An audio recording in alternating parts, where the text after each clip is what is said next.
the State of North Carolina versus Taiseer Zarka, we, the jury, by unanimous verdict, find the defendant, Taiseer Zarka, to be guilty of voluntary manslaughter. This, the 18th day of December. Guilty of voluntary manslaughter for Taiseer Zarka. He's the store owner who stabbed to death a customer he thought was stealing from him.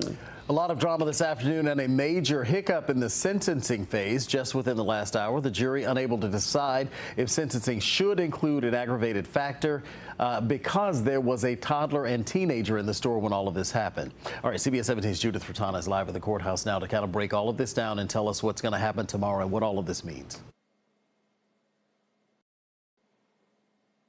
Yeah, Ron and Angela, this is going to be a complicated kind of process to explain, but hear me out for a second.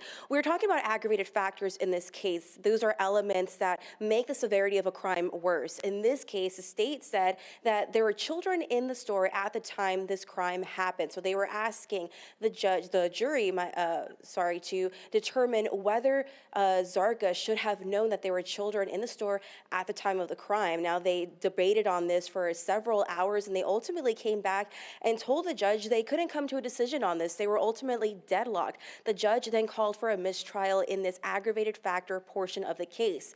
The verdict for voluntary manslaughter, however, still stands. The jury did come out at one point to ask a clarifying question about the crime. They wanted to know, at what point did the crime actually end? The judge told them it was up to the jury to determine this. The jury wanted to know, did this end after Zarka stabbed Garrity for the third time, or was it when Garrity passed? The judge left this up to the jury to decide. They deliberated for several hours again on this issue and ultimately told the judge they did not think they were going to make any more progress on this. Prosecutors argue that Zarka should have been aware of children in the store, especially after testifying that he has a family-friendly shop.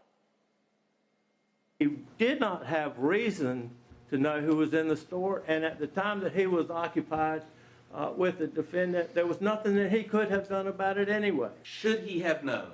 This is what it would have taken for him to know. That's all it is.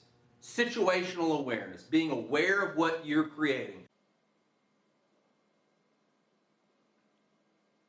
Now, if the jury had found there were aggravating factors in this case that could have led to a harsher sentencing for Zarka, that sentencing is now happening tomorrow morning, starting at 9:30 a.m. We will be hearing from Mark Garrity's family. We also expect to be hearing from family of Taiseer Zarka in this case, and then we'll hear from the judge what his sentence in this case is. Again, that is happening at 9:30 tomorrow morning. Now live in Raleigh, Judith Furtana, CBS 17 News. All right, Judith, thank you for the update.